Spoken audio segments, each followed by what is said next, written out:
কোন মন্দিরে বাঘের বলি হয় না, সিংহের বলি হয় না। বাংলার যুবক ভাই, আপনারা রয়্যাল বেঙ্গল টাইগার।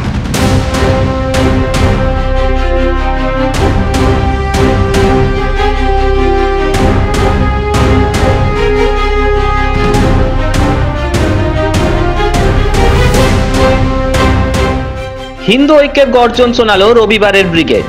রবিবারের ব্রিগেড যেন ধর্মক্ষেত্র কুরুক্ষেত্র। গীতার শ্লোক, সাধু সাধ্বীদের জয়ঘোষে কলকাতা হয়ে উঠল ধর্মনগরী।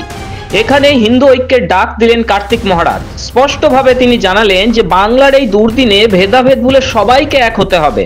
অধর্মের বিরুদ্ধে মরণপণ লড়াইয়ে এক হাতে অস্ত্র, অন্য হাতে শস্ত্র তুলে নেওয়ার ডাক দিলেন তিনি। আজকে বাংলার এই দুর্দিনে সমস্ত রকম মতভেদ ভুলে, রাজনীতি ভুলে আমাদেরকে একতাবদ্ধ হতে হবে। তাই একতাবদ্ধের আহ্বান শ্রীমদ্ ভাগবত গীতার মধ্য দিয়ে আমরা জানিয়েছি। সেদিন অর্জুনকে উপলক্ষ করে ভগবান কৃষ্ণ বলেছিলেন, ক্লৈবং মস্মগমঃ পার্থ নৈতত্ত্বং পদ্ধতে ক্ষুদ্রং হৃদয়ং দুর্বলং ত্যক্ত উত্তিষ্ঠ পরন্তপঃ হতো বা প্রাপ্স্যসি স্বর্গং জিত্বা বা ভক্ষসি মহিম অথো চেত্তাইমাং ধর্মং সংগ্রামং ন করিষ্যসি তত স্বধর্মং কীর্তিঞ্চা হিত্বা পাপম অবাপ্স্যসি। এই বাণীকে স্মরণ করতে হবে। আজ আমাদের অন্যায়ের বিরুদ্ধে ন্যায়কে প্রতিষ্ঠা করা, অসত্যের বিরুদ্ধে সত্যকে প্রতিষ্ঠা করা, অধর্মের বিরুদ্ধে ধর্মকে প্রতিষ্ঠা করা। অর্জুন, অস্ত্র হাতে নাও, যুদ্ধ করো। নিজের রাজ্য উদ্ধার করার জন্য সেই দিন পঞ্চ পাণ্ডবরা তাদের সন্তানদের বলিদান করেছিলেন কুরুক্ষেত্রের প্রাঙ্গণে। আজকে যারা ভগবান রামচন্দ্র 14 বছর যাবৎ বনে বনে ঘুরেছিলেন, কত খড় দূষণ মারিচ তাদের আক্রমণ করেছিল। লক্ষণের শক্তিশাল মা সীতাকে চুরি করে নিয়ে গেছেন রাবণ। স্বামী প্রণবানন্দজি মহারাজকে উদ্ধৃত করে কার্তিক মহারাজ বলেন, যে ধর্ম লড়াই করতে জানে না, যে ধর্ম শক্তি যোগায় না, তা কখনো হিন্দু ধর্ম হতে পারে না। সেটা আসলে হয়ে যায় কাপুরুষের ধর্ম এবং ভীরুর ধর্ম। তাই আমাদের মা বোন লাঞ্ছিত হয়। তুমি দুর্বল হইবে। আচার্য স্বামী প্রণবানন্দজি মহারাজ বলছেন, যে ধর্ম নিজেকে রক্ষা করতে জানে না, যে ধর্ম শক্তি যোগায় না, সে ধর্ম হিন্দু ধর্ম নয়, কাপুরুষের ধর্ম, ভীরুর ধর্ম। তাই আমাদের মা বোন লাঞ্ছিত হয়। বাংলার হিন্দু যুবকরা রয়্যাল বেঙ্গল টাইগার বলেও মন্তব্য করেন তিনি।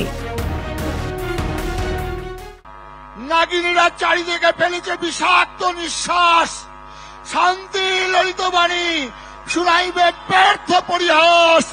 দানবের সাথে সংগ্রামের তরে প্রস্তুত হতে হবে ঘরে ঘরে, প্রস্তুত হতে হবে ঘরে ঘরে।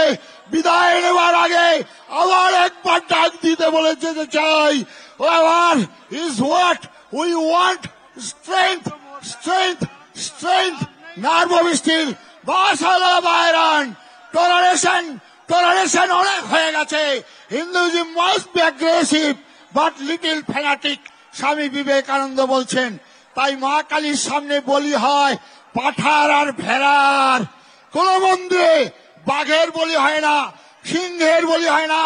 বাংলার যুবক ভাই, আপনারা রয়্যাল বেঙ্গল টাইগার।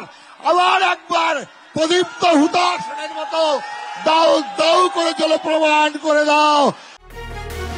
রবিবারের ব্রিগেডে এভাবেই সাধু সন্তদের মুখে শোনা গেল হিন্দু ঐক্যের আহ্বান। উদ্যোক্তাদের প্রত্যাশার চেয়েও বেশি ভিড় হলো ভক্তদের। ব্যুরো রিপোর্ট, মাধ্যম।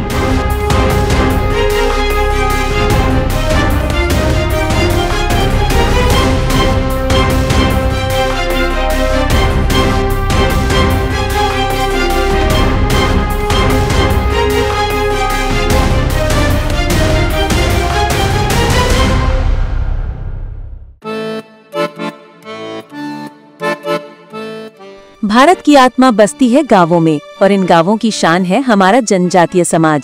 प्रधानमंत्री श्री नरेंद्र मोदी जी और मुख्यमंत्री श्री मोहन यादव जी के नेतृत्व में मध्य प्रदेश सरकार ने लिया है संकल्प, सबका साथ, सबका विकास और सबका विश्वास। धरती आबा जनजातीय ग्राम उत्कर्ष अभियान ने जनजातीय अंचलों में विकास की गंगा बहाई है।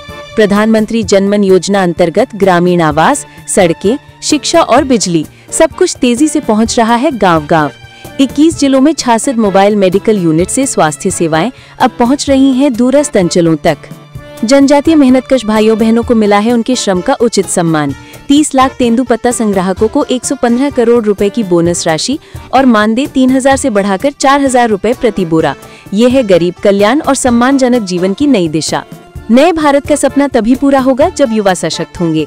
इसलिए UPSC, PSC, GATE, NEET, JEE और क्लैट जैसी प्रतियोगी परीक्षाओं के लिए दी जा रही है निशुल्क कोचिंग।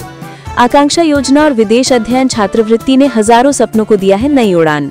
प्रदेश में स्थापित 126 बंधन केंद्रों से 30,000 से अधिक जनजातीय युवाओं को मिला है रोजगार। देश का पहला ट्राइबल हॉस्टल हो या सेना और पुलिस सेवाओं में भर्ती के लिए विशेष प्रशिक्षण, सरकार हर मोर्चे पर जनजातीय युवाओं को बना रही है आत्मनिर्भर। माननीय प्रधानमंत्री नरेंद्र मोदी जी के आदिवासी गौरव के संकल्प और मुख्यमंत्री मोहन यादव जी के अथक प्रयासों से आज मध्य प्रदेश का जनजातीय समाज शिक्षा, स्वास्थ्य, रोजगार और सांस्कृतिक संरक्षण हर क्षेत्र में आगे बढ़ रहा है। मध्य प्रदेश सरकार का विश्वास है, जब जनजातीय समाज आगे बढ़ेगा तभी प्रदेश और देश आत्मनिर्भर भारत के सपने को साकार करेगा।